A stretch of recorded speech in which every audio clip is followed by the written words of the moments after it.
누가복음 8장 4절부터 읽겠습니다.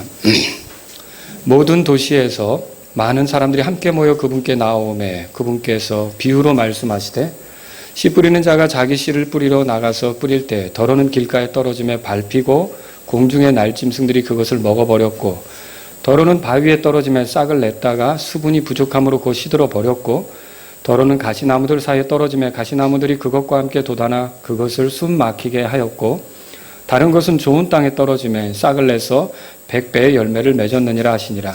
그분께서 이것들을 말씀하시고 외치시되 들을 귀 있는 자는 들을지어다 하시니라. 그분의 제자들이 그분께 여쭈어 이르되 이 비유는 무엇이니까 하매 그분께서 이르시되 하나님의 왕국의 신비들을 아는 것이 너희에게는 허락되었으나 다른 사람들에게는 비유로 되었나니 이것은 그들이 보아도 보지 못하고 들어도 깨닫지 못하게 하려 함이니라.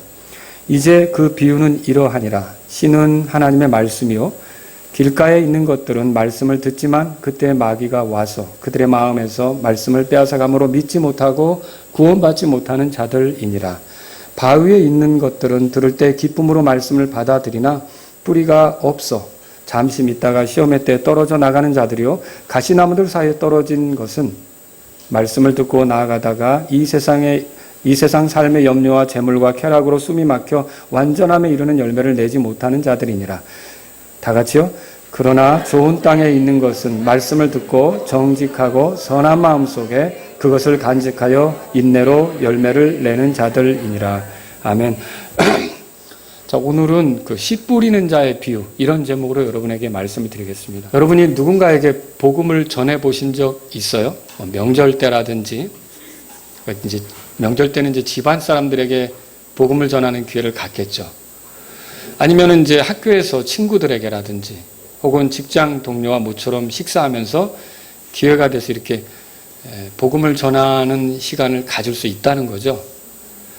근데 이제 그때 내 이야기를 듣는 사람이 관심을 갖고 잘 들으면 정말 감사한 일인데 어떤 경우는 아주 듣기 싫어하고 또 이런 얘기를 왜 나한테 하나 하는 그런 분위기로 그 상황을 이끌어가고 어떤 경우는 또 자기가 알고 있는 그런 관념들 이런 것들을 막 들이대면서 난 그렇게 생각하지 않아. 죽으면 다시 태어나는 거지 짐승으로 태어나든지 벌레로 태어나든지 하면서 자꾸 자기 생각을 밀어붙이려고 한다든지 아니면은 이렇게 복음을 전하는데 그냥 자기가 가지고 있는 종교에 대해서 이렇게 얘기하면서 안 들으려고 한다든지 그런 경우 있으셨어요? 예, 그런 경우는 오늘 성경에 보면은 여러분이 전하는 그 말씀이 길가에 떨어진 씨 같다 이렇게 생각할 수가 있는 겁니다. 제가 어느 주일 오후에 교회 성도님들과 함께 전도를 가게 됐어요. 다시 이렇게 이제 전도를 하기를 원하는데, 그때 한 4시 반에서 5시 반 사이에 보통 이렇게 우리가 전도를 하죠. 이제 그런데 제가 주로 이제 많이 갔었던 곳은 인천의 교통공원이라고 하는 곳이 있습니다. 거기에 이제 제 파트너하고 같이 가서 복음을 전하려고 할 때 사람들을 찾아다니는 거예요. 앉아서 쉬는 사람들. 그러면 다 가서 얘기할 수가 있잖아요. 그날도 좀 얘기가 가능한 사람이 있는가 이렇게 찾는데 어떤 청년 여자분이 앉아서 성경을 읽고 있었어요. 이게 개역 성경이었죠. 그래서 제가 다가가서 인사를 했어요. 안녕하세요. 그분이 이렇게 쳐다보더라고요. 그래서 우리는 교회에서 예배드리고 나서 복음 전하러 왔다고 그랬더니 자신도 교회 다닌다고 얘기를 하더라고요. 그래서 그러면 예배드리고 오셨어요? 라고 이렇게 물어봤죠. 그랬더니 네, 예배드리고 왔어요. 그렇게 대답을 하더라고요. 그래서 제가 그러면 우리가 이렇게 복음을 전하는데 혹시 오늘 이 세상을 떠나신다면 하늘나라에 가실 수 있는 확신이 있으세요? 100% 이렇게 물었어요. 그런데 그 아가씨가 뚫어지게 쳐다보더니 지금 그것 때문에 그걸 알고 싶어서 성경을 읽고 있는 중입니다. 라고 얘기를 하는 거예요. 자, 그러면 그 사람은 제가 전한 얘기를 잘 들었을까요? 잘 들었죠. 그 얘기를 제가 해주겠다고 했거든요. 저도 그게 궁금해서 오랫동안 고민했는데 성경을 통해 그걸 알게 됐다고. 제가 좀 얘기를 해드리고 싶은데 들으시겠냐고 했더니 앉으라고 해서 옆에 앉아서 같이 이제 그분이 개역성을 복경을 보고 있었기 때문에 그 성경으로 이렇게 찾아서 복음을 전했던 기억이 나요. 그리고 헤어질 때는 예수님도 받아들여서 표정도 달라졌고 기뻤고 또 기뻐했고 그리고 고맙다는 말도 덧붙였고. 자, 이걸 볼 때 저와 여러분들이 열심히 복음을 전하지만 중요한 것이 또 있는데 뭐냐면 듣는 사람들의 마음 밭이라는 거예요. 듣는 사람들의 마음 상태가 어떠냐에 따라서 이게 잘 받아들이느냐, 거부하느냐, 안 들으려고 하느냐 이런 게 나타난다는 거죠. 그래서 저는 오늘 이 본문을 보니까 예수님이 사실 4절에 보시면 모든 도시에서 많은 사람들이 함께 모여 그분께 나왔다 그랬어요. 이거는 그분한테 들으려고 오는 거거든요. 그분한테 배우려고 오는 거거든요. 그리고 이제 뭐 관심이 있어서 오기도 하고 뭔가 목적이 있어서 오기도 하고 하여튼 다양한 사람이 오는데 그 오는 그 많은 사람들 중에 어떤 사람은 예수님의 말을 알아듣고 삶이 변화하는 사람이 있는가 하면 어떤 사람은 자기 목적 때문에 오긴 왔는데 못 알아듣고 또 왔던 길로 돌아가는 사람도 있다는 거죠. 여러분 요한복음 6장 보셨어요? 예수님이 오병이어의 기적을 행한 뒤에 자신을 가리켜서 내가 하늘로부터 내려온 빵이다. 사람들에게 생명을 주려고 온 생명의 빵이다. 자, 그 설교 되게 어려워했어요. 사람들이 어려워해서 어떻게 했냐면 왔던 길로 돌아갔다고 하는 그런 내용들이 성경에 써 있어요. 그래서 오죽했으면 예수님이 제자들을 놓고 너희들도 갈래? 이렇게 불렀잖아요. 근데 영원한 생명의 말씀이 여기 있는데 우리가 어디로 가겠나이까? 이렇게 대답했잖아요.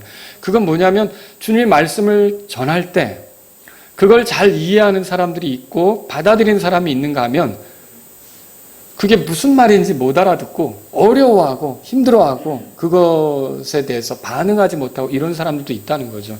자, 그게 무슨 차이일까요? 결국은 마음밭이 어떠냐에 따라서 그런 차이를 보일 수 있다는 거죠. 그래서 저는 오늘 여기 씨 뿌린 자의 비유로 그런 것들을 여러분에게 말씀을 드리려고 하는 거예요. 나누려고 하는 거죠. 자, 먼저 오늘 말씀을 전하면서 비유에 대해서 생각해 볼게요. 여기 이제 비유라는 말이 등장하잖아요. 비유는 뭐냐면 영적인 진리를 우리가 살아가는 일반적인 어떤 사건 이런 걸 예로 들어서 설명을 하는 거예요. 그 비유라는 말 자체가 함께 던지다. 그 말에 그런 뜻이 있어요. 그러면 이건 뭘 얘기하는 거냐면 일반적인 얘기를 던지면서 진리까지 같이 품어서 주는 거. 이걸 비유다 이렇게 생각하시면 되겠죠. 자, 비유를 말할 때 일상적인 예들을, 일상적인 사건의 것들을 예로 이렇게 이제 설명하기 때문에 여러분이 성경에서 비유를 읽어보면 굉장히 복잡하고 어려운 얘기가 아니라 예를 들어서 뭐 양과 뭐 염소 얘기라든지 아니면 목자와 양떼 얘기라든지 아니면 결혼에 관한 얘기라든지 그 주인과 종에 관한 얘기라든지 농사에 관한 이야기라든지 그냥 일상생활에서 경험할 수 있는 그 일들 이게 소재가 되어서 비유가 주어지는 걸 우리가 알 수 있다는 거죠. 자, 비유를 들을 때 그런데요.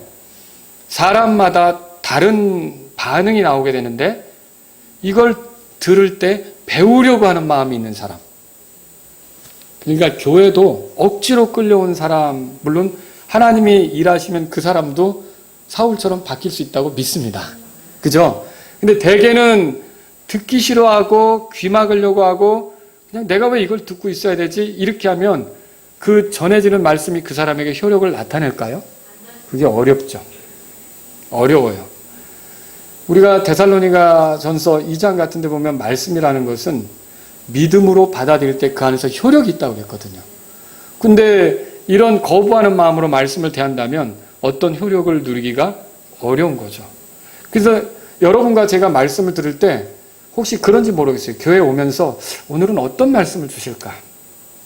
내가 오늘은 주님이 주시는 말씀을 붙잡아야겠다. 주님이 주시는 말씀을 내가 좀 믿음으로 이렇게 반응해서 내 삶의 격려가 되고 위로가 되고 소망이 되고 도전이 되도록 그렇게 말씀을 대하겠다. 여러분 그런 마음 잡수셨어요? 말씀이라는 것이 이제 뿌려질 때 씨처럼 뿌려지는데 그렇게 마음을 먹고 다가오는 사람에게 그 말씀이 일할 수가 있다는 거죠.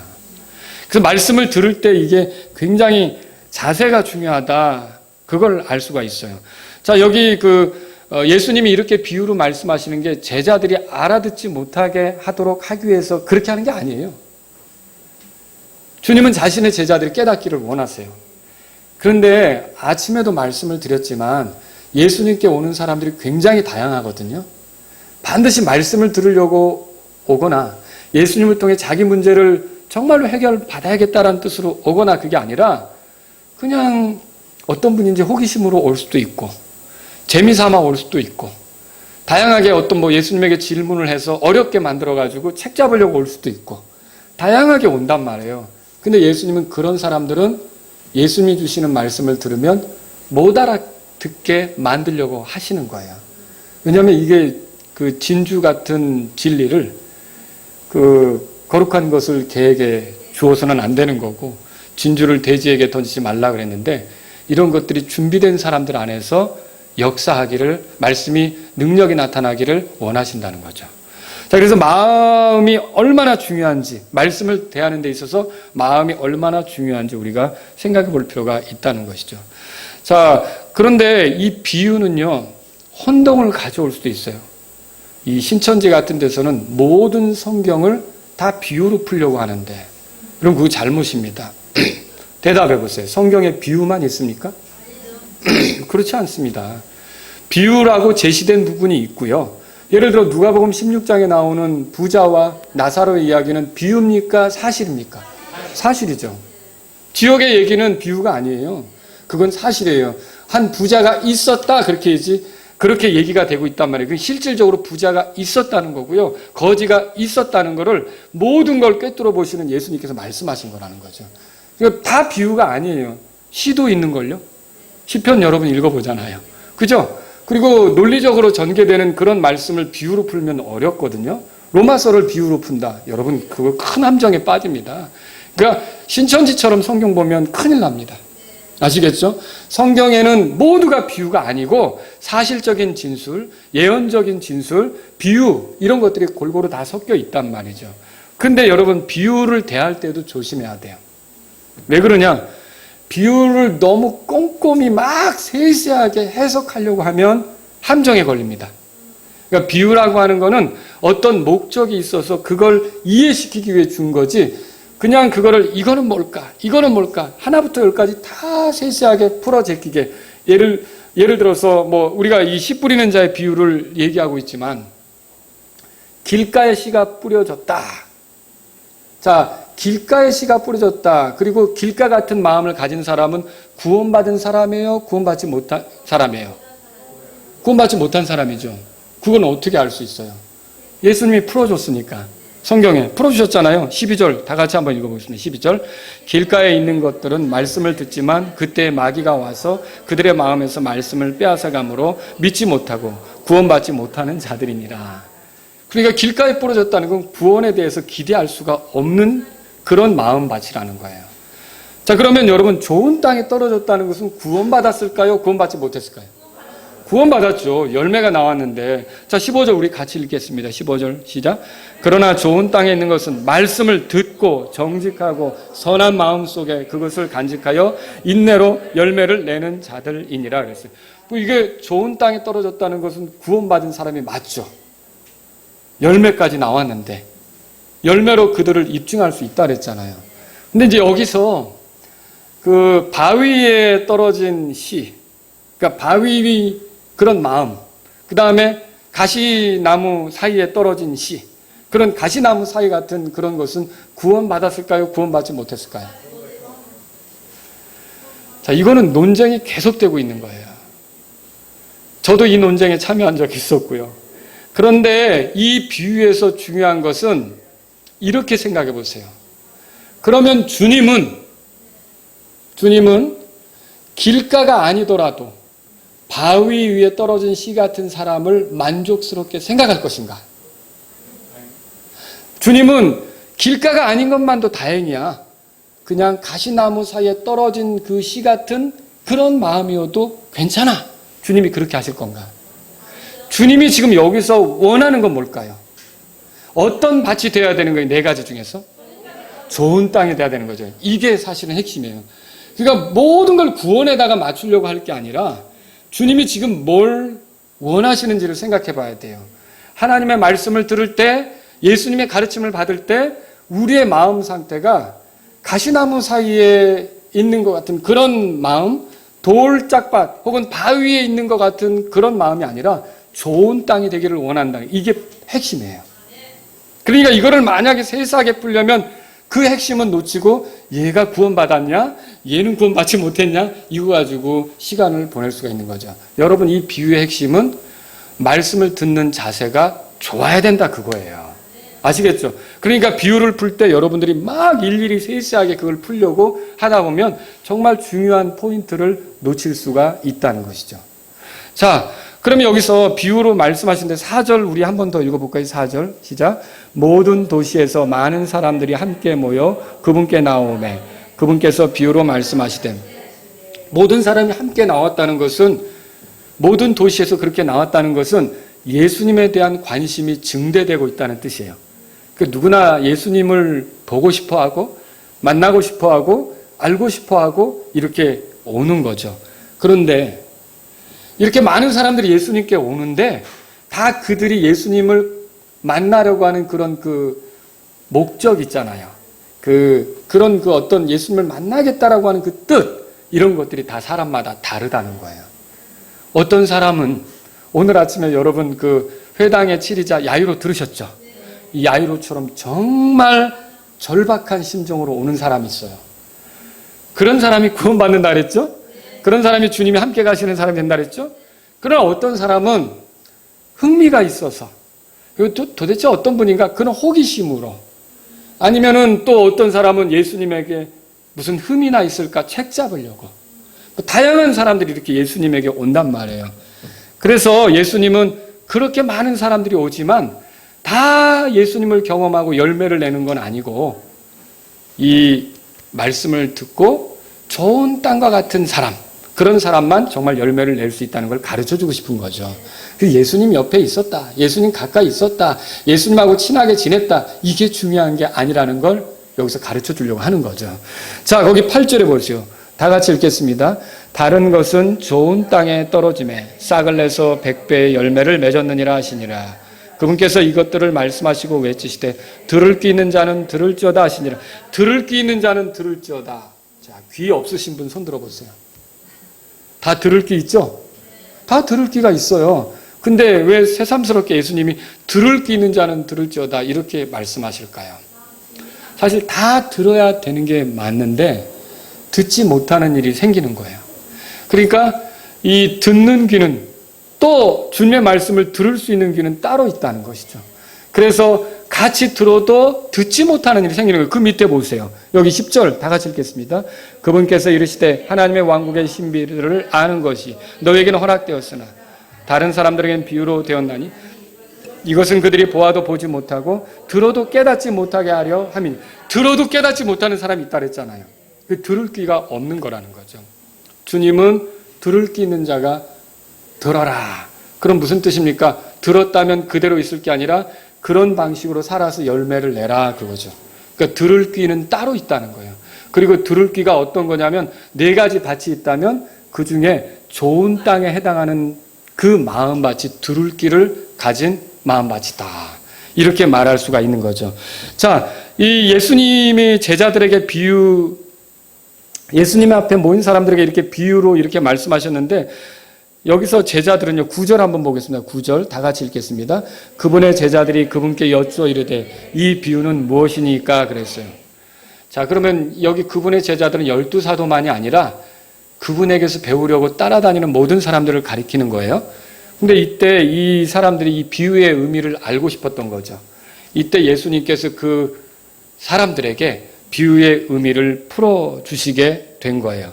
자, 주님은 이렇게 해서 풀어주시는데 여기 보시면 10절에 다른 사람들 찾으셨어요? 네, 다른 사람들이 있어요. 어떤 사람들은 배울 마음이 없기 때문에 깨닫지 못하고, 이렇게 배울 마음으로 가르침 받기를 원하는 사람들은 깨닫도록 이렇게 하시기 위해서 예수님이 비유로 말씀하는 것을 우리가 알 수 있다라고 하는 거죠. 자, 그럼 비유는 어떤 내용입니까? 5절에서 8절까지인데 이제 우리가 요거를 다 같이 한번 읽어보겠습니다. 어떤 건지 5절에서 8절까지 읽겠습니다. 씨 뿌리는 자가 자기 씨를 뿌리러 나가서 뿌릴 때에 더러는 길가에 떨어짐에 밟히고 공중의 날짐승들이 그것을 먹어버렸고 더러는 바위에 떨어짐에 싹을 냈다가 수분이 부족함으로 곧 시들어 버렸고 더러는 가시나무들 사이에 떨어짐에 가시나무께 돋아나 그것을 숨막히게 하였고 다른 것은 좋은 땅에 떨어짐에 싹을 내서 100배의 열매를 맺었느니라 하시니라. 그분께서 이것들을 말씀하시고 외치시되 들을 끼 있는 자는 들을지어다 하시니라. 여러분은 지금 어떤 마음밭으로 있으세요? 이거는요, 설교를 들을 때도 항상 이 네 가지 밭이 형성이 되는 거예요. 여기 앉아 있어도 집에 내가 가스를 끄고 왔나? 에어컨은 껐는가? 뭐 이 생각으로만 하고 있으면 그 길가 같은 거예요. 그 길가 같은 거죠. 그리고 그렇지만 어때요? 말씀을 들을 때 내가 가르침 받아야겠다. 막 이렇게 하면서 그 말씀을 듣고 있다. 그러면 어떻게 될까요? 열매를 내놓을 수 있는 밭이 되겠죠. 우리가 말씀을 대할 때 어떤 태도여야 하는지 이 성경이 얘기하고 있는 거예요. 자, 이거는 그 당시 농사 지을 때 있었던 이야기를 예수님이 끌어다가 사람들에게 하신 말씀인데 이게 이제 갈릴리에서 농사 지을 때 농부들은 밭을 갑니다. 밭을 이렇게 훑죠. 그리고 거기에 이제 나무 쟁기로 이제 10cm에서 20cm 정도 깊이로 땅을 판 다음에 썰애라고 하는 걸로 이제 땅을 이렇게 골고루 평평하게 이렇게 썰애가 이제 빛같이 생긴 거죠. 그런 걸 이렇게 끌어서 평평하게 만들죠. 자, 그런데 그 사이에는 다 그렇게 하는 건 아니고 농부가 다닐 수 있는 통로가 있어요. 그 통로. 아시겠죠? 그런 통로. 여러분이 또 여기 길가에 뿌렸다고 해서 씨 뿌리는 자가 저 대로에 나가서 막 행길에다 뿌리고 다녔다고 생각하시면 안 되는 거예요. 누가 행길에다가 씨를 뿌리고 다녔어요? 여러분 아스팔트에다 씨 뿌리고 다니는 농부 있어요? 그 얘기를 하는 게 아니에요. 그러니까 밭에 보면 농부가 다닐 수 있는 길들이 있다는 거죠. 그 사이사이에. 아시겠죠? 그걸 생각해 보시란 말이죠. 그리고 이스라엘에서는 그렇게 이제 밭을 갈면 밭은 울타리가 또 있어요. 울타리가 있는데 거기는 뭐 이제 가시나무 이런 거, 떨개나무 이런 것들을 쭉 높이 자라면 2m까지도 자랄 수 있는 그런 것들이 울타리로 이렇게 돼 있단 말이죠. 그럼 농부는 어떻게 하냐면 둥근 자루에다가 씨를 잔뜩 담습니다. 그 씨를 담아가지고 이렇게 메고서 어떻게 하냐면 이제 씨를 한 줌씩 퍼가지고 홀을 그리면서 뿌리는 거예요.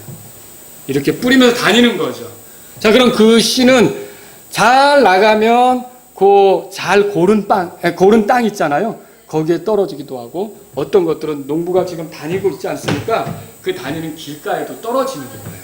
그리고 어떤 거는 땅을 고른다고 했지만 그 밑에 돌들이 잔뜩 있고 큰 바위 같은 게 있는 그런 땅도 있을 거 아닙니까? 그 위에도 씨가 떨어지는 거예요.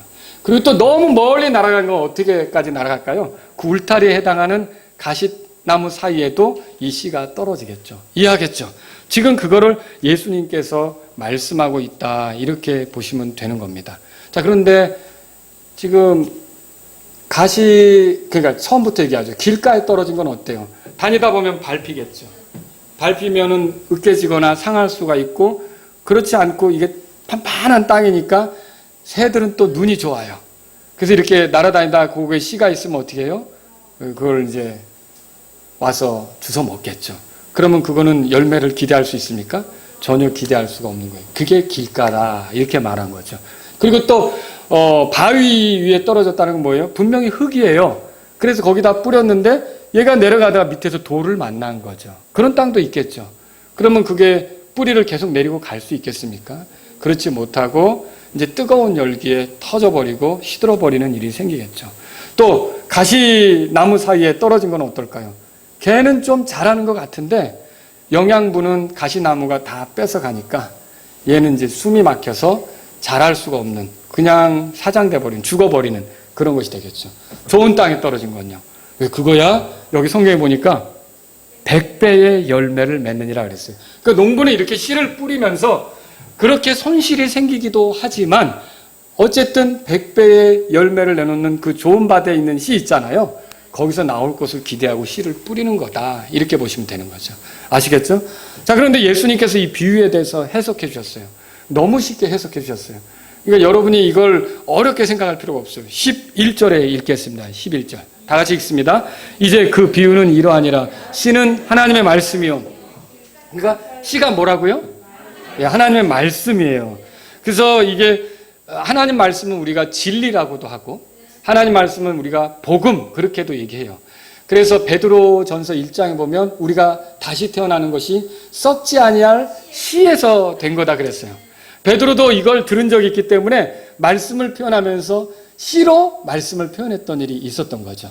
그래서 그 씨에 대해서 설명하면서 이것이 너희에게 이른 복음의 말씀이다 이렇게까지도 풀어주기도 했고 베드로가.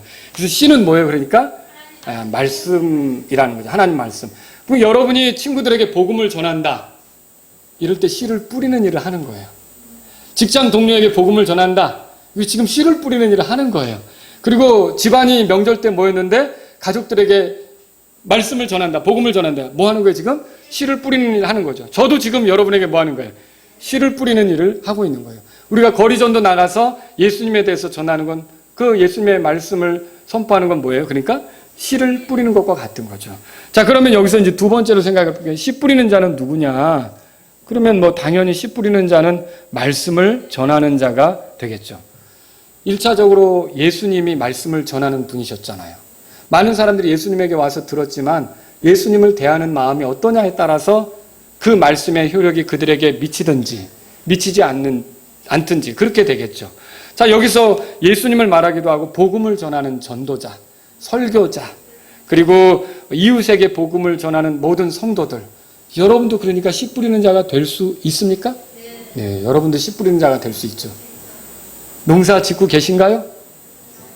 요즘 휴업 중인데 그러면 안 되겠죠. 이게 씨 뿌리는 것은요, 하나님 말씀을 전하는 것과 같은 거예요. 또 이런 설교도 씨를 뿌리는 일이 될 수 있다. 그래서 씨 뿌리는 자는 말씀을 전하는 자다. 여러분 다 예수님이 씨 뿌리는 자이셨던 것처럼 여러분도 씨 뿌리는 자가 되시기를 바랍니다. 네, 다 씨 뿌리는 자가 되셔야겠습니다. 자, 그런데 여기에 네 가지 토양이 있어요. 중요한 건 어떤 종류의 열매를 내놓을지를 결정하는 거는 땅입니까? 씨입니까? 어떤 종류의 열매를 내놓을지. 씨죠. 무슨 씨가 심기느냐에 따라 어떤 종류가 나오겠죠. 그죠? 그러니까 여러분이 바른 열매를 원하면 바른 씨를 심어야 되는 거예요. 어설프게 복음 전하면 안 되고 정확한 복음을 들려줘야 정확하게 회심자가 나오는 거죠. 그죠? 씨가 열매의 종류를 결정해요. 근데 열매가 풍성하게 되느냐, 빈약하게 되느냐, 이 여부는 뭐가 결정해요?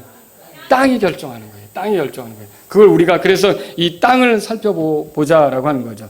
길가에 떨어진 것들은 어떻습니까? 12절 같이 읽겠습니다. 12절 시작. 길가에 떨어진 그들의 마음에서 말씀을 빼앗아 감으로 믿지 못하고 구원받지 못하는 자들이니라. 여러분, 길가의 특징은 뭐죠? 단단해지는 거예요.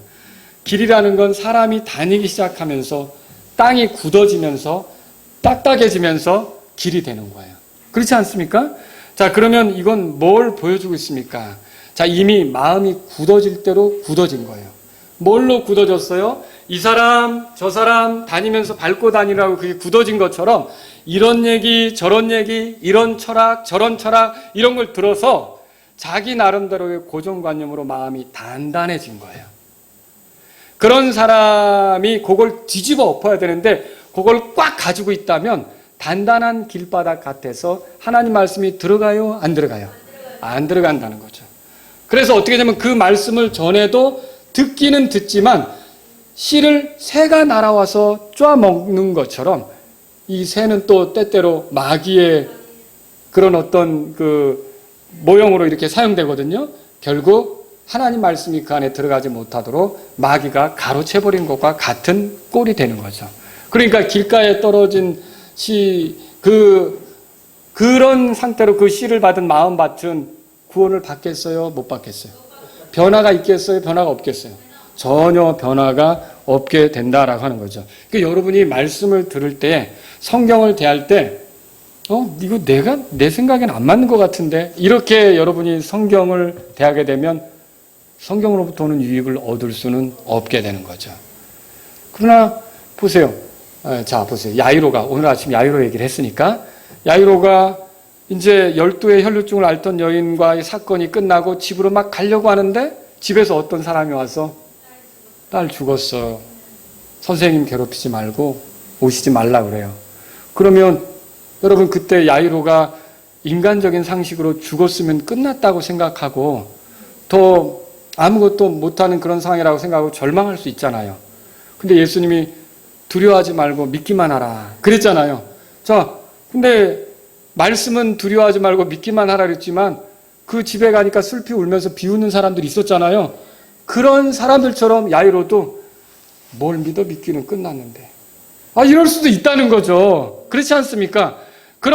근데 자기 상식으로, 자기 그 여태까지 살아온 관념에 하면 죽으면 끝난 거지 라고 하면 어떤 변화를 경험하겠냐는 거예요.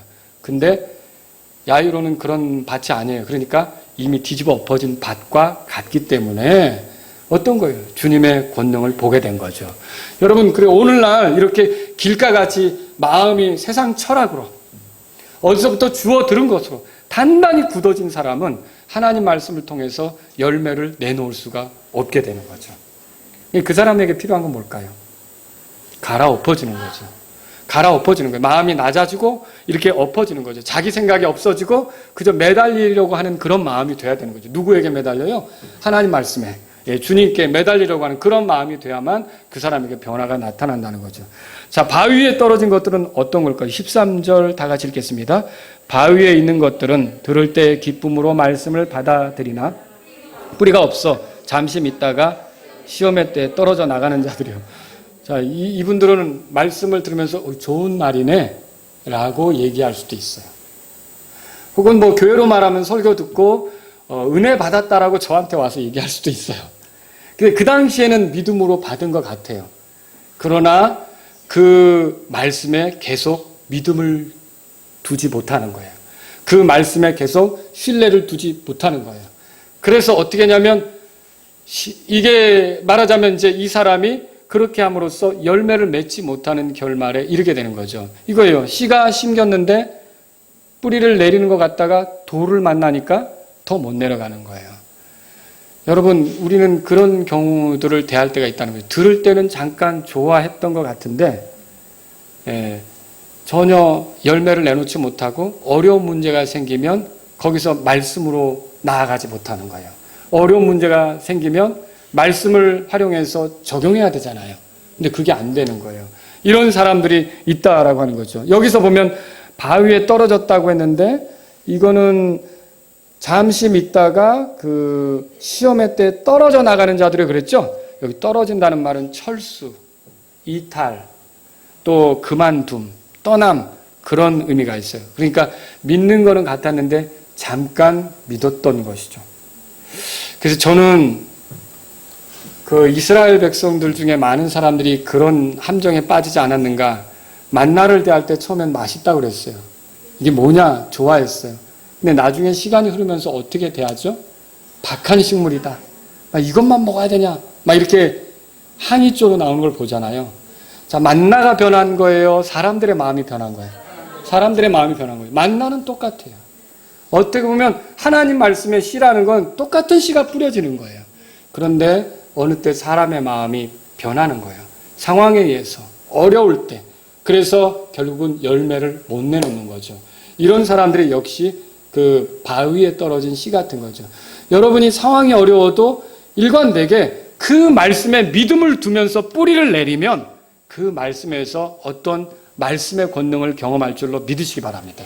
근데 처음엔 믿었어요. 은혜 받았다, 좋았다. 저도 목회하면서 그런 경우 많아요.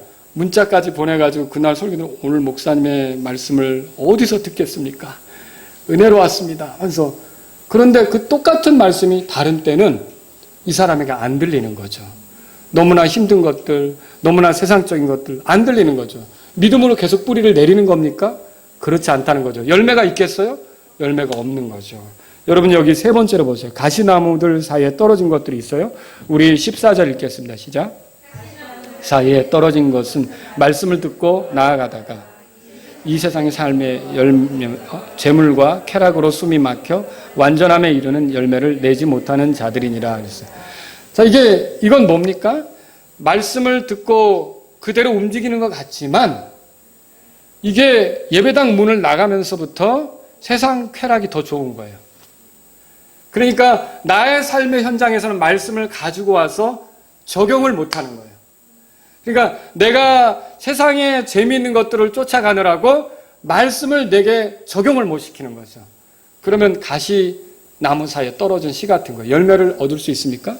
열매를 못 얻습니다. 그리고 여기 보면 이 14절에 보니까 거기에 보니까 세상의 염려 여기에도 빠져요. 그래서 실제로 살아가면 우리가 염려에 빠지게 하는 많은 문제들이 있잖아요. 그것에 더 깊이 골몰하느라고 말씀을 가져오지 못하는 거예요. 말씀을 내 삶에 끌어들이지 못하는 거죠. 사실 하나님의 말씀은 우리의 모든 삶에 적용되도록 준비된 겁니다. 우리가 고민하고 걱정하고 염려하는 많은 영역에서 하나님 말씀에 해답을 줄 수 있다는 거 아십니까? 하나님 말씀이 우리를 이끌어서 더 안전한 길로 나아가도록 도울 수 있다는 걸 믿으십니까? 근데 이런 세상 염려에 빠져서 말씀에게 눈길을 주지 못하는 거죠. 혼자 고민하는 거죠. 끙끙거리는 거죠. 또 여기 재물이라고 나오고 있어요. 세상에서 물질에 대한 생각, 돈을 더 얻어야 된다는 생각, 부자가 돼야 된다는 생각, 그리고 돈에 대한 그런 그 사랑함, 이런 것들로 인해 그 말씀은 교회에 와서는 들어요. 그러나 당장 나가면 먹고 사는 게 급한 거예요. 여러분, 구원받지 못한 사람들이 예수님 믿으라 그러면 지금은 아니라고 하는데 지금은 돈 벌 때라고 생각하는 거예요. 그리고 나중에 늙어서 은퇴하면 그때 믿어주려고 하는 거죠. 여러분, 이거는 구원받는 사람의 모습입니까? 아니라는 거죠. 구원받은 사람도 마찬가지예요. 구원받은 사람도 말씀을 들을 때 예배당에 와서는 잠깐 좋았어요. 그러나 한 주간 살아갈 때 내내 이 돈에 대한 거, 돈에 대한 집착, 사랑 이런 것에 빠지면 그 사람이 말씀의 열매를 맺을 수 있을까요? 맺을 수가 없습니다. 여러분, 그렇게 해서 이렇게 쾌락으로 또 보세요. 믿지 않는 사람들이 복음을 전하면 왜 안 받아들이려고 하죠? 내가 예수님을 믿는 순간 이 술을 끊어야 되는 거예요. 예수님을 믿는 순간 이 좋은 것들을 끊어야 되는 거예요. 우리 재혁이가 군에 갔는데 첫날인가? 뭐 이렇게 자대 배치를 받았는데 선임들이 딱 이렇게 이제 뭐 여러 가지를 자꾸 묻는 거예요. 이제 예수님을 믿는다고 하니까. 그래서 예수님을 믿는다고 하니까 이것저것 묻는데, 야, 너는 클럽에나 가봤냐? 그러는 거예요. 그리고 재혁이가 이제 클럽에 안 가봤죠. 저는 안 갔다고 생각하는데. 예, 안 갔어요. 안 갔는데, 그런데 이제 선임들이 그러는 거예요. 내가 군생활하면서 재혁이를 한번 꼭 클럽에 데려가야겠다. 휴가 나가서 데려가든지 클럽에 데려가야겠다. 클럽에 가자. 네. 이제 그런데 재혁이가 아닙니다. 이렇게 하는 거죠. 사실 그런 대답도 저는 제가 제 군생활 할 때 생각하면 어떻게 이런 대답이 있을 수 있는가. 지금은 많이 좋아졌구나. 그래서 무슨 재미로 살아. 한번 가자. 클럽에. 꼭 가자. 네. 아닙니다. 너 기필코 내가 너 클럽에 데려간다. 예. 너 클럽에 가본 적 없잖아. 막 이렇게 고참들이 다 이렇게 이제 보는데, 아닙니다. 클럽에 안 갑니다. 이제 막 이러겠죠. 그러더니 나중에 결정적으로 한 얘기가, 제가 블루클럽에 가본 적 있습니다. 이렇게 했어요. 블루클럽이라고 아세요? 머리 깎아주는데. 안 맞았냐? 라고 제가 물어봤어요. 안 맞았대요. 네? 안 맞았대. 다행히. 야, 군대 좋아졌다. 내가 군대 다닐 때 그랬으면 맞았는데. 근데 여러분 보세요. 세상 사람들이 뭔가 예수 왜 믿어야 되냐라고 말하면 내가 즐기던 걸 내려놔야 되거든요. 그래서 아무리 말씀을 들어도 그 쾌락적인 것 때문에 말씀이 열매를 못 내놓는 거예요. 아시겠죠? 그리고 구원받지 못한 사람뿐만 아니라 구원받은 사람도요. 왜 열매를 못 내놓냐면 말씀을 듣기는 들어요. 안 듣는 게 아니에요. 매주일 와서 말씀을 들어요. 근데 이 쾌락적인 걸 포기를 못하는 거예요. 그러니까 열매가 나올까요? 안 나온다는 거죠. 근데 우리가 잘 알아야 될 게 주님은 지금 어떤 밭을 원하느냐는 거예요. 길가? 아니죠. 바위 위? 아니죠. 가시나무 사이? 아니죠. 어떤 밭을 원하는 거예요? 좋은 땅을 원하는 거죠. 그래서 저와 여러분들이 이 말씀을 듣는다면 내가 좋은 땅으로 주님을 섬겨야겠다. 좋은 땅으로 주님의 말씀을 들어야겠다. 이렇게 여러분이 생각해야 된다는 것이죠. 그래서 여러분 보세요. 그러면 어떤 게 좋은 땅이냐? 요 밑에 나와요. 15절. 다 같이 읽겠습니다. 15절. 좋은 땅에는 세 가지 특징이 있어요. 그러면 이것도 여러분이 설교를 들을 때 어떻게 해서 이게 내 삶에 변화를 주는가? 저는 목회하면서 정말 하나님께 감사드리고 위로가 되는 게 있어요. 그건 뭐냐면 마라나타 침략에서 저와 함께 신앙생활하면서 사람들이 바뀌는 거예요. 여러분 그거 못 느끼세요? 다들 그런 나는 아닌데 누구 얘기지? 뭐 이런 표정이신 것 같은데 되게 겸손들 하십니다. 근데 분명히 마라나타 침략에서 이렇게 신앙생활하면서 말씀을 전했는데 어느 정도 시간이 지나잖아요. 5년이 지나고 7년이 지나고 10년이 지나면서 이분이 처음에 올 때는 이런 분이 아니었는데 처음에 올 때는요. 오전에 와서 딱 한 번 예배드리고 가는 것도 힘들어했던 분이 있어요. 그리고 그분은 오전에 와도 지난밤에 잘 못 주무셨나 봐요. 그래서 부지런히 꿈에 들락날락거리면서 이렇게 눈을 떴다가 들었다가 다시 감았다가 은혜의 잠 속에 잠겼다가 이렇게 하면서 말씀을 들었어요. 그래서 제가 그래도 이제 기도를 하고 이렇게 했거든요. 근데 어느 날 그분이 말씀이 들리기 시작했나 봐요. 오후 예배까지 오기 시작하는 거예요. 오후 예배까지 오더니 나중엔 수요 예배까지 오기 시작하는 거예요. 수요 예배까지 오더니 나중에 기도 모임 같은 거 할 때도 등장을 하시는 거예요. 그러면서 자꾸 하나님 말씀을 사모하는 거예요. 주일학교도 참석하시고. 여러분 저는 이런 변화를 본 적도 있어요. 그리고 어떤 부분에 대해서 끊지 못해가지고 끙끙대면서 저랑 같이 상담을 하시던 분들이 있어요. 같이 기도합시다. 그런데 시간이 흘러가면서 그걸 끊었다가 또다시 붙잡았다가 그리고 또 주님 앞에 엎드리면서 기도하다가 마침내는 완전히 오늘 아침에 예수님이 그 야이로의 집에 가서 치워준 거 있잖아요. 그렇듯이 우리에게 걸림이 되는 거 있잖아요. 그런 것들을 완전히 치워주는 경험을 주님으로부터 받아서 그런 것에 하지 않으면서 자유롭게 신앙생활하는 변화된 사람들을 본다는 거죠. 여러분 그런 경우 없습니까? 교회 안에 있으면 사람들이 바뀌는 걸 봐요. 말이 달라지기 시작하고요. 생각하는 게 달라지기 시작하고요. 어떤 태도가 달라지기 시작하고 열매가 나타난다는 거죠. 성령님이 주도하셔서 성령님의 열매가 나타나는 거죠. 여러분 그런 거 볼 때 목회자는 상당히 위로가 됩니다. 목회자가 낙심하는 경우는 사실은 이제 그런 거죠. 제 자신이 설교하면서 제 자신이 그 말씀대로 살지 못하는 거. 그리고 또 끊임없이 말씀을 전하는데도 일도 안 바뀌는 거. 그 길가에 떨어지는 씨같이 그런 걸 볼 때 사실은 되게 힘든 싸움이에요. 계속 그걸 놓고 기도를 해야 되고. 그런데 어느 날 어떤 분들이 말씀을 듣고 변화된다. 저는 예수님도 그러실 거라고 생각해요. 주님의 말씀을 듣고 좋은 땅으로 100배 열매를 맺었을 때 싫어할 농부가 어디 있어요? 예수님이 부지런히 설교 강단을 통해 아니면 여러분과 개인적으로 교제할 때 말씀을 주셨는데 그 말씀을 듣고 여러분이 변화된다? 예수님 기쁠까요? 안 기쁠까요? 여러분 우리 예수님 기쁘게 하는 신앙생활 하고 싶지 않으세요? 예수님 기쁘게 하는 신앙생활 하고 싶지 않으세요? 예수님을 기쁘게 하는 신앙생활이라는 건 말씀을 듣고 변화되는 거라는 거죠. 그러면 그 말씀을 듣고 변화되는 건 좋은 땅에게 나타나는 일인데 좋은 땅은 어떤 특징이 있냐는 거예요. 세 가지예요.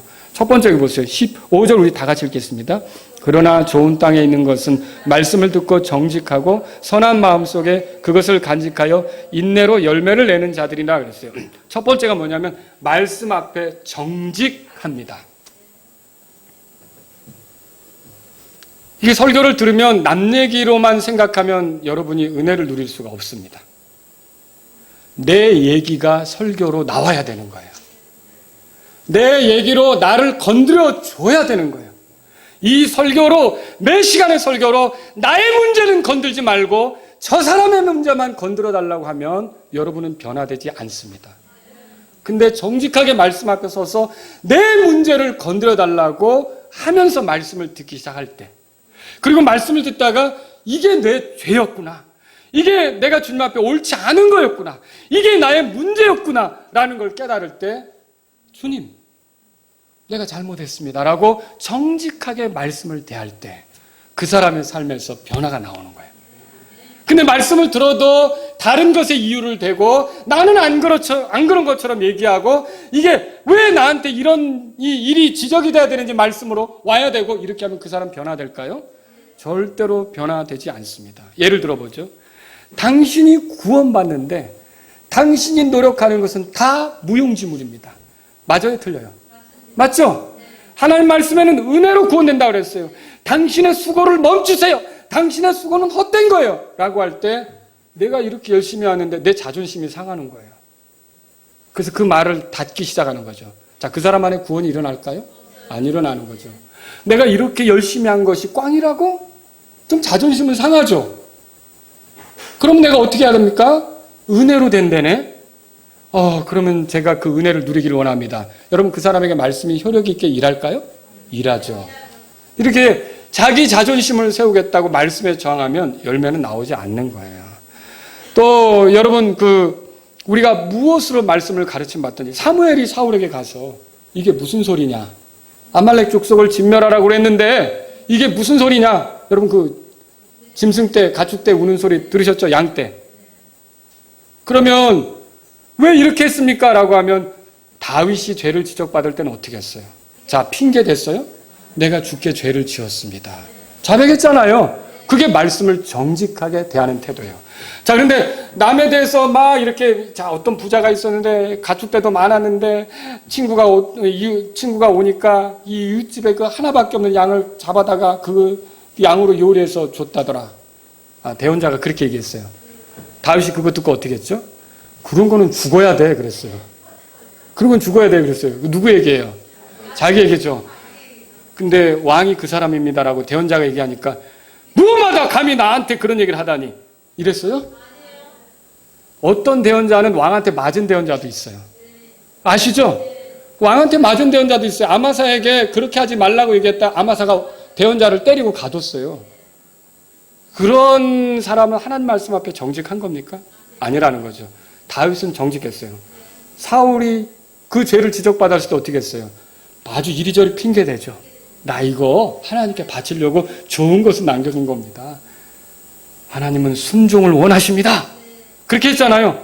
그러니까 내가 나중에 백성이 두려워서라고 실토는 하죠. 그럼 뭐예요? 자기가 정직하게 잘못했다는 걸 인정하고 하나님 앞에 마음을 낮춰야죠. 근데 그건 낮추지 않고 자기 체면만 생각해요. 내 가오 좀 세워달라는 거예요. 그래서 어떻게 합니까? 나 경배 드리라는데 사무엘이요. 같이 가시죠. 나는 못 가겠습니다. 하나님이 기뻐하지 않는데 나는 못 가겠습니다. 아니, 같이 가주시죠. 지금 중요한 게 그게 아니라 하나님 앞에 죄를 지은 것에 대해서 철저히 자백하고 회개해야 되는 거 아닙니까? 말씀을 들었으면. 근데 그렇게 하지 않은 거죠. 사울은 하나님 말씀 앞에 정직합니까? 정직하지 않은 거죠. 여러분, 하나님 말씀 앞에 정직하셔야 돼요. 주님이 지금 나를 말씀으로 다루고 있구나. 그러면 내가 내 죄를 인정하고 돌이켜야겠구나. 내가 그 말씀에 맞춰야겠구나.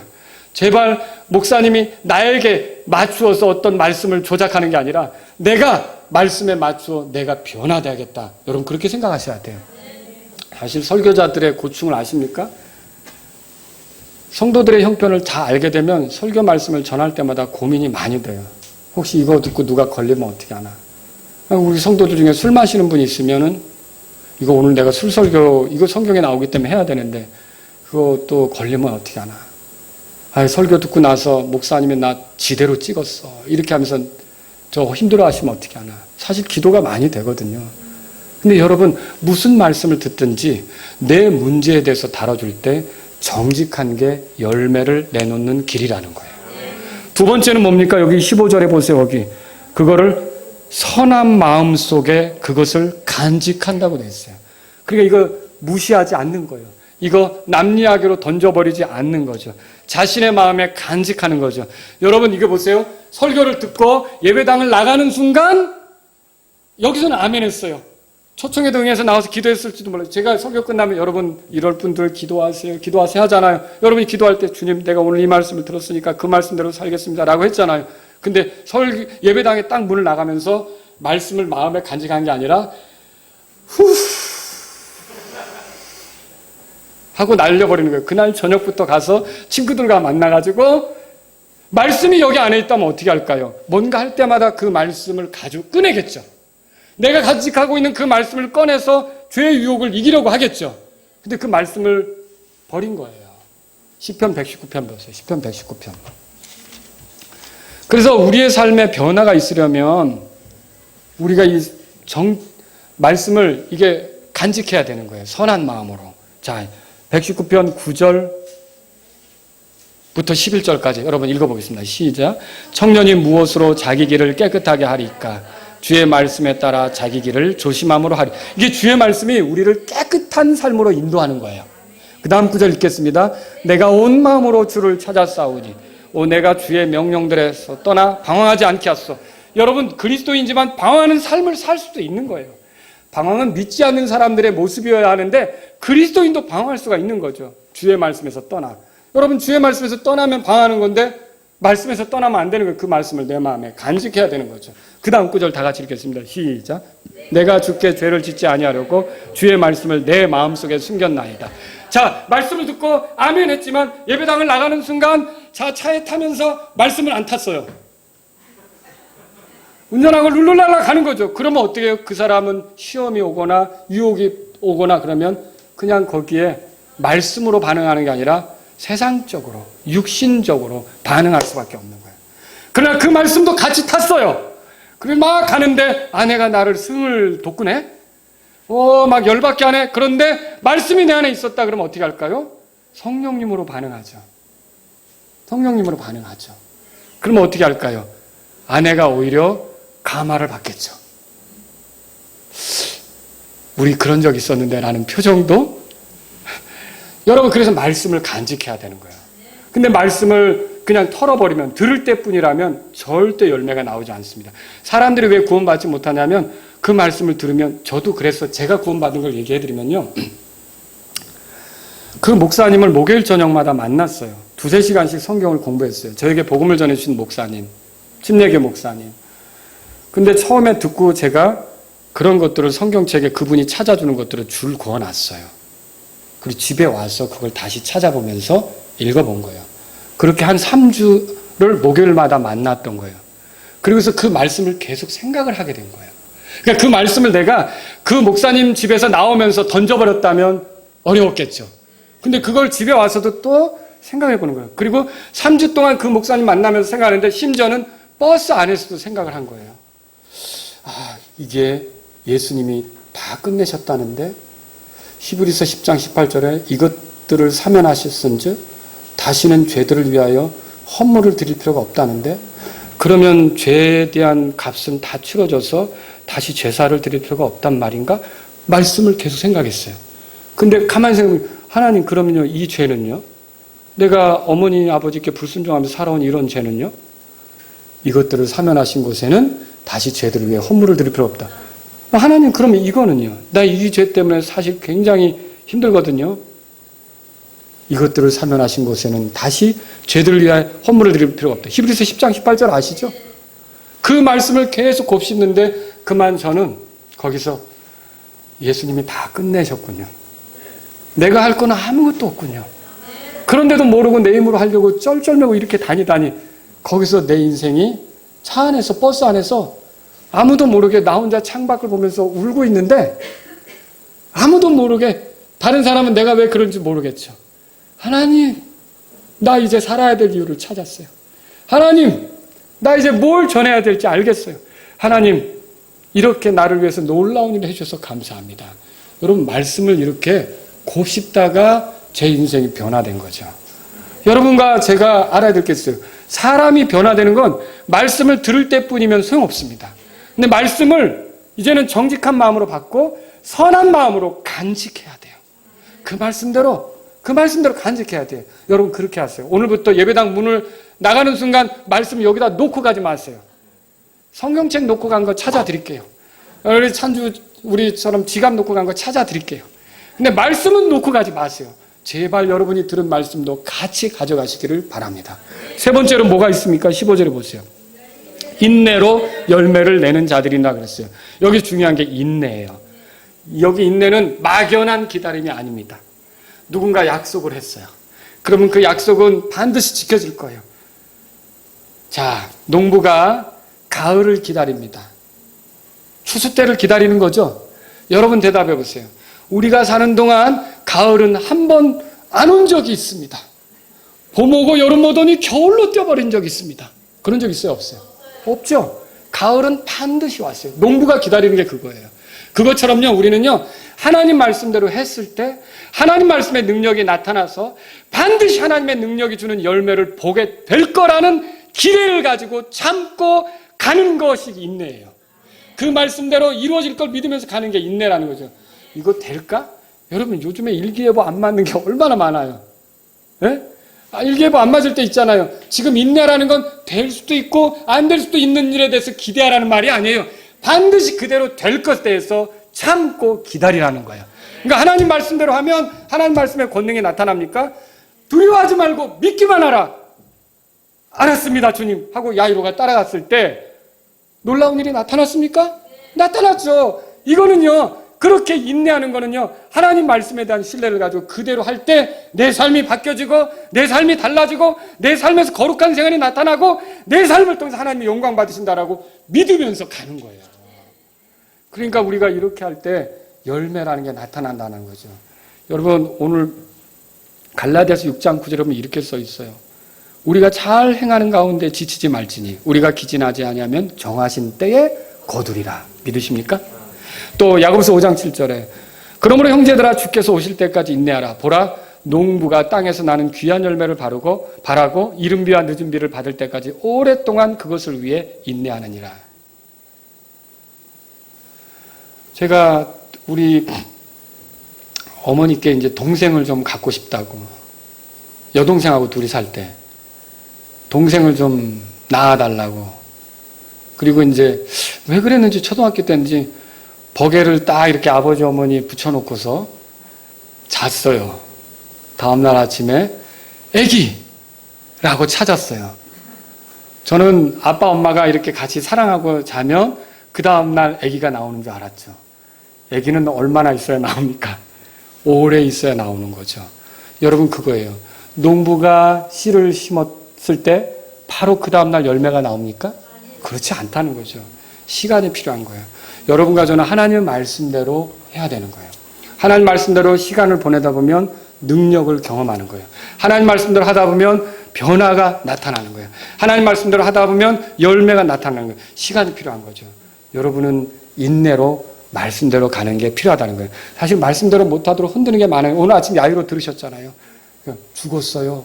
거기서 절망을 할 수밖에 없는 거거든요, 원래는. 근데 말씀을 듣고 인내하는 거예요.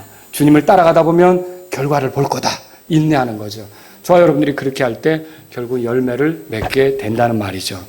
이 비유는 하나님 말씀을 받을 때 사람의 마음에 대해서 가르치고 있어요. 자기 생각이 꽉 들어차서 말씀을 듣는 사람, 열매 있어요, 없어요? 없죠. 말씀을 듣고 은혜 받았다고 하지만 믿음으로 계속 뿌리 내리지 못하는 사람, 열매 있어요, 없어요? 없죠. 말씀을 듣지만 온갖 세상 염려와 세상적인 축으로 들은 말씀을 곧바로 빼앗겨 버리면, 내던져 버리면, 잃어버리면 열매가 있어요, 없어요? 열매가 없어요. 그런데 어때요? 오늘 이 성경에 보니까 주님은 좋은 땅이 되기를 원하시죠? 예. 주님은 절대로 네가 길가가 아니어서 다행이야. 바위 위에 떨어진 씨 같아서 다행이야. 가시나무 사이에 떨어진 씨 같아서 다행이야. 길가가 아니어서 다행이야. 왜냐하면 길가는 구원받지 못한 사람이라고 그랬으니까. 길가가 아니어서 다행이야. 예수님 그런 겁니까? 예수님은 지금 뭘 원하시죠? 좋은 땅이 되기를 원하세요. 내가 지금 좋은 땅으로 살지 못했다고 생각하시는 분들은 오늘 회개하셔야죠. 회개한다는 게 돌이키자는 거예요. 이제 좋은 마음밭으로 말씀을 받겠습니다. 그래서 어때요? 정직하게 말씀을 받고 선한 마음에 말씀을 심고 인내로 결실할 때까지 기다리고 그렇게 말씀으로 살겠습니다 하자는 거죠. 이 말씀을 통해서 한 두세 가지 여러분에게 정리하고 끝낼게요. 첫째는 말씀을 전할 때 자세가 중요해요. 욕심 부리지 마세요. 내가 이렇게 전하면 반드시 구원받아야 된다. 여러분, 그게 안 될 때도 있단 말이죠. 그래서 안 되면 낙담해서 다음에 전하는데 망설여지고 그럴 필요 없어요. 우리의 임무는 씨 뿌리는 자로서 부지런히 뿌리기만 하면 되는 거예요. 아시겠죠? 이게 열매는 밭이 어떠냐에 따라 나오잖아요. 밭을 만들어주는 건 또 하나님이 하시는 일이시기도 하고. 그렇죠? 그러니까 여러분은 말씀을 뿌릴 때 그 사람의 반응 때문에 두려워하지 말고 그냥 이게 어디에 떨어질지 모르는데 부지런히 여러분은 뿌리시면 되는 거예요. 두 번째로 말씀을 들을 때 자세는 매우 중요해요. 내가 가진 고정관념들을 가지고 말씀을 들으면 이해되지 않아요. 그리고 말씀을 듣고 좋아하지만 말씀에 대한 신뢰를 지속적으로 두지 못하면 딴 생각으로 열매를 내놓지 못하게 돼요. 말씀을 듣지만 세상의 염려나 쾌락에 막혀서 그런 것 때문에 말씀을 던져버리고 말씀대로 하지 않을 때는 열매는 기대하기가 어려워요. 여러분과 저는요, 말씀대로 이렇게 정직하게 말씀을 받고 말씀을 마음에 이렇게 심고 간직하고 인내하면서 열매를 내놓고자 하는 그런 좋은 땅이 되실 수 있기를 주의 이름으로 바랍니다. 여러분, 주님이 원하시는 것은 좋은 땅이에요. 오늘 이 말씀을 들으신 분 가운데 내가 그동안 밭이 잘못됐습니다. 내 열매가 안 나오는 건 아무리 하나님 말씀을 주셔도 내 마음밭이 잘못됐습니다. 나는 오늘로 좋은 땅이 되기를 원합니다. 이런 분이 있다면 말씀 잘 들으신 겁니다. 기도하겠습니다. 오늘 이 말씀을 들으신 여러분 가운데 하나님, 제가 좋은 땅이 되기를 원합니다. 그런 분이 있다면 기도하십시오. 말씀을 받을 때 정직하게 받기를 원합니다. 말씀을 받을 때 그 선한 마음의 말씀을 간직하기를 원합니다. 말씀을 받을 때 내가 인내로 그 말씀의 열매가 나타나기를 기다립니다. 여러분, 기도하시기 바랍니다.